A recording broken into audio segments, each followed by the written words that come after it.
mendengarkan firman Tuhan yang pada hari ini saya ambil dari Matius 5 ayat 21 sampai 26. Kita akan merenungkan bersama-sama ayat ini, kiranya menjadi perenungan kita pada hari ini dan boleh memberkati kita sekalian. Firman Tuhan berkata dalam ayat ini oleh Tuhan kita Yesus Kristus waktu khotbah di bukit.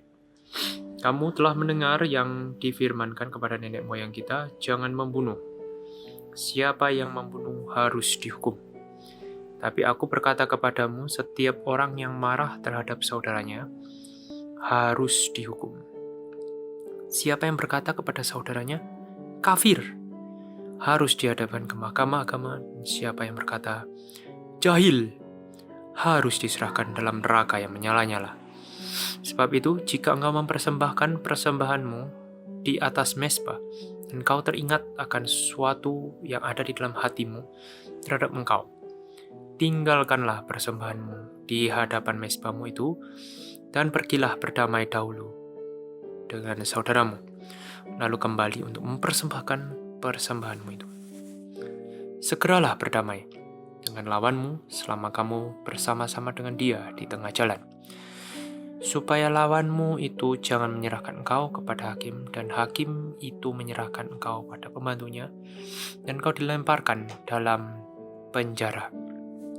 Aku berkata kepadamu, sesungguhnya engkau tidak akan keluar dari sana sebelum engkau membayar hutangmu sampai lunas. Mari kita berdoa sekali lagi. Bapa kami yang ada di surga, terima kasih Tuhan, karena anugerah-Mu baik bagi kami pada saat ini, diberi kesempatan untuk bersama-sama merenungkan akan firman-Mu yang besar dan kekal. Berharap kepada-Mu Tuhan yang memelihara setiap kami. Kami berdoa semoga Tuhan menyatakan kehendak Tuhan, memberikan pengertian kepada kami.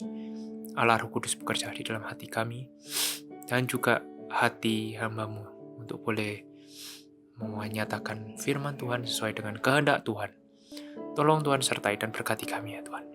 Demi nama Tuhan Yesus kami sudah berdoa. Amin. Ya, firman Tuhan dikatakan, kamu telah mendengar yang difirmankan kepada nenek moyang kita, jangan membunuh. Waktu kita mendengarkan perintah jangan membunuh, tentulah ini yang kita ingat di dalam hukum Taurat. Hukum Taurat yang poin yang ke-6 kita mengetahui jangan membunuh. Dan hal ini di dalam khotbah di bukit ini secara runtut dinyatakan hukum Taurat satu persatu. Dan pada saat ini kita merenungkan hukum Taurat yang kelima. Ini termasuk adalah hukum Taurat yang ke-6, yang dari setelah kelima, hormati ayahmu dan ibumu. Dan ini yang ke-6, janganlah membunuh. Dalam jangan membunuh, rupanya kita melihat suatu tafsiran daripada Tuhan kita Yesus Kristus sendiri, bukan merupakan suatu tambahan, tetapi merupakan suatu pengertian yang lebih luas, yang komprehensif dari hukum Taurat itu sendiri. Dan Tuhan sebagai Sang Guru Agung memberikan kepada kita sekalian suatu pengertian yang lebih besar dan lebih tepat. Dan kita mengerti bahwa hal ini merupakan suatu pengertian yang benar-benar hidup, bagaimana kita berhubungan dengan orang, sahabat kita, saudara kita, mungkin masyarakat luas. Dikatakan, jangan membunuh. Siapa yang membunuh harus dihukum. Demikian. Tapi aku berkata kepadamu, setiap orang yang marah terhadap saudaranya, di ayat 22, harus dihukum. Siapa yang berkata kepada saudaranya kafir, dihadapkan ke mahkamah agama, dan siapa yang berkata jahil, harus diserahkan dalam neraka yang menyala-nyala. Nah, di dalam ayat ini kita melihat dengan jelas betapa kita tahu bahwa di dalam kita berelasi dengan seorang sama kita mengetahui kemarahan kepada saudara itu merupakan suatu hal yang tabu bagi Tuhan kita. Tuhan mengatakan jangan marah. Secara eksplisit memang tidak seperti demikian, tetapi secara implisit kita mengerti ketika kita marah, itulah yang dihukum, bukan orang yang membunuh saja. Mungkin kita merasa bahwa membunuh memang adalah suatu hal yang menghabiskan nyawa sama kita. Tapi di dalam hal kemarahan ini pun Tuhan memandangnya sebagai akar dari pembunuhan. Dan akar pembunuhan harus dicegah. Kita mengerti bahwa seorang akan membunuh waktu dia memiliki suatu akar kepahitan terhadap sesama. Dan akar kepahitan itu selalu akan dimulai dari kemarahan, rasa tidak suka, membenci, dan marah. Sehingga itu terlontar di dalam ekspresi dia, kafir dan jahil. Ini adalah suatu ungkapan-ungkapan yang sangat-sangat tidak suka terhadap saudara kita. Dan ini biasa bisa kita lakukan di dalam kehidupan kita. Bahkan waktu kita menjadi seorang Kristen pun, kita akan melakukan hal yang sama. Tuhan tidak menyukai hal ini. Dan Tuhan mencegah supaya kita yang percaya kepada Dia tidak mengata-ngatai sesama kita dengan hal-hal atau kata-kata yang membencikan. Jahil, kafir, bukanlah kata-kata yang tidak boleh sama sekali untuk dikatakan. Tapi dalam penggunaan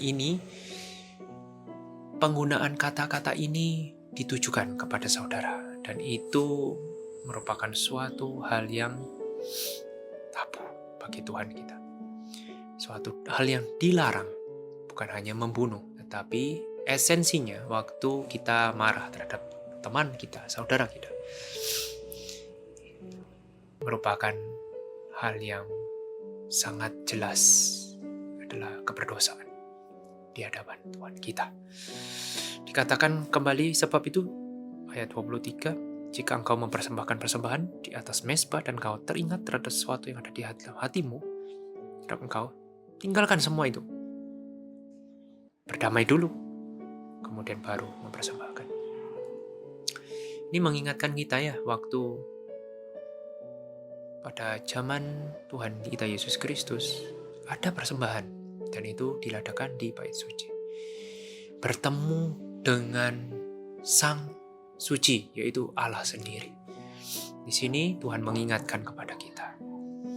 Pada zaman-zaman sekarang, tentu kita tidak mempersembahkan korban lagi, tetapi mempersembahkan tubuh kita sebagai persembahan yang hidup. Dan juga segala apa yang kita miliki, baik keuangan kita, waktu kita, dan yang lain sebagai daya kita untuk pelayanan. Di sini Tuhan mengingatkan, ingatlah ketika engkau mempersiapkan diri akan datang di hadirat Allah yang Maha Kudus dan Sang Hakim itu sendiri.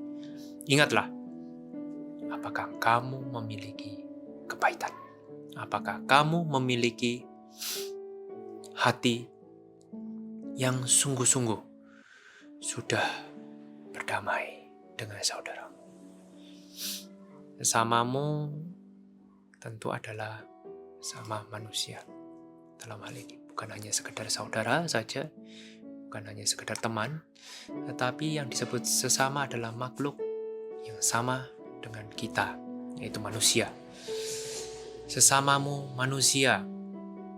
Dan ini nanti akan terkonklusi di dalam akhir dari pasal kelima, ayat yang ke-43 sampai 47. Nah, kita melihat Tuhan tidak suka, dan Tuhan melihat suatu akar kepahitan itu menjadi suatu hal yang pembunuhan di hadapan Dia.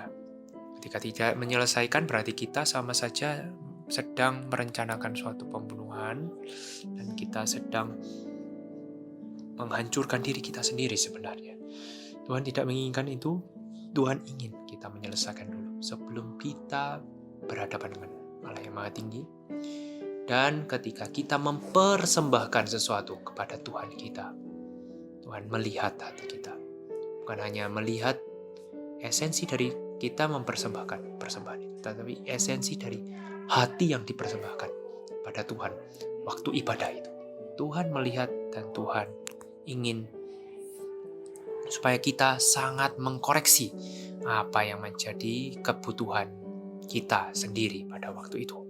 Terakhir, 25, segeralah berdamai dengan lawanmu selama engkau bersama-sama dengan dia di tengah jalan, supaya lawanmu jangan menyerahkan kamu dalam hakim, dan hakim itu menyerahkan kamu dalam pembantunya, dan kamu dilemparkan dalam penjara. Aku berkata kepadamu, sesungguhnya engkau tidak akan keluar dari sana sebelum engkau membayar hutangmu sampai lunas. Itu ini kita waktu membaca hal ini kita bingung. Ya, lawan ini adalah lawan yang siapakah lawan kita? Lawan mungkin bisa dikatakan lawan yang benar-benar kita sangat benci, dan bukan hanya karena lawan kita itu adalah lawan yang baik, tetapi lawan yang jahat, lawan yang selalu berperkara dengan kita, dan selalu membuat persoalan terus-menerus dengan kita. Apakah ini lawan ini yang dimaksud oleh Tuhan kita? Ya, ini adalah hal yang sulit sebagai orang Kristen, apalagi seorang Yahudi pada waktu itu. Mana mungkin mau bersahabat dengan lawan-lawan, apalagi orang Samaria, orang yang di luar dari Yahudi, orang kafir. Tapi di sini Tuhan menyatakan bahkan orang Samaria, orang kafir pun, orang yang kamu benci sekalipun, berdamai dengan dia. Berdamai dengan ini bukan berarti menaklukkan diri atau menyerahkan apapun yang dia minta, menjadi kambing hitam pun dan apapun kita rela, bukan. Tetapi di sini berdamai menyatakan kasih kita kepada dia, menyatakan bahwa ada itikat baik untuk memberikan pengampunan kepada dia, memberikan kesempatan dan kesempatan. Kesempatan di sini bukan kesempatan yang 1, 2 kali, 3 kali saja, tetapi kesempatan yang berulang-ulang kali. Yaitu kesempatan sama seperti waktu Tuhan kita memberikan pengampunan kepada kita. Bahkan Tuhan memberikan satu petunjuk. Kalau sempat pun pada waktu kamu sedang berjalan dengan dia, berikan hal ini segera kepada dia, supaya menjadi persoalan yang lebih selesai dan lebih baik, sehingga ini tidak masuk di dalam satu pengadilan di mana lawan membawa kita atau menjebak kita, sebenarnya masuk di dalam satu pengadilan yang tentunya pengadilan itu membutuhkan proses yang sangat-sangat lama. Di sini kita melihat lagi Tuhan memperingatkan, aku berkata kepadamu, sesungguhnya kamu tidak akan keluar dari sana ketika kamu sudah dilemparkan dalam penjara, dan sampai kamu menyelesaikan semua hutang kamu. Ini adalah peringatan yang keras sekali bagi Tuhan kita. Kita sebagai agen pembawa damai dari Tuhan. Tuhan menginginkan sebagai hambanya, apalagi kita dipanggil sebagai hamba Tuhan, untuk boleh menyelesaikan semua persoalan pribadi kita, akan kemarahan kita kepada orang lain. Ini suatu hari yang esensi. Tentu ini dapat dikembangkan teologi dari mengasihi yang berkenaan dengan kemarahan kepada sesama kita, dan janganlah membunuh. Tapi cukuplah sekian, kita merenungkan kembali Pertama, kita merenungkan perkataan kita kepada saudara kita. Kedua, kita merenungkan waktu kita berada di hadapan Allah yang Maha Kudus. Apakah kita sudah mengkoreksi hidup kita, hati kita yang sedang bermusuhan sama kita? Terakhir, apakah kita juga memberi kesempatan pada lawan kita yang sangat tidak enak itu, tapi kita memberikan kesempatan dan kesempatan. Mari kita merenungkan hal ini, menjadikan diri kita, target kita mencapai serupa dengan Yesus Kristus, serupa dengan gambarannya, serupa sesempurna seperti Allah Bapa kita. Mari kita sama-sama berdoa. Bapa kami ada di surga, terima kasih untuk kesempatan hari ini. Semoga renungan yang singkat ini boleh meneguhkan hati kita. Kami sebagai pembawa damai, kami sebagai orang-orang yang mengasihi Tuhan, dan kami berharap kepadamu Tuhan yang melembutkan setiap hati kami. Ketika kami berhadapan dengan sesama kami, saudara kami, sahabat kami, bahkan orang lain yang kami mungkin tidak kenal, bahkan lawan kami yang paling tidak kita sukai, bagaimana kami berhadapan dengan mereka. Tuhan yang berikan hikmat bijaksana, supaya kami sungguh-sungguh dapat memberikan pengampunan kepada mereka, mengasihi mereka, sekalipun di dalam proses yang sangat-sangat menyakitkan, dan sangat-sangat tidak mengenakan. Tapi kami yakin, dalam Kristus, di dalam Tuhan, Allah Roh Kudus yang memampukan kita, yang mengampukan kami, tidak akan selama-lamanya kami tidak dapat mengampuni. Tetapi kami yakin, suatu saat kami dapat belajar mengampuni.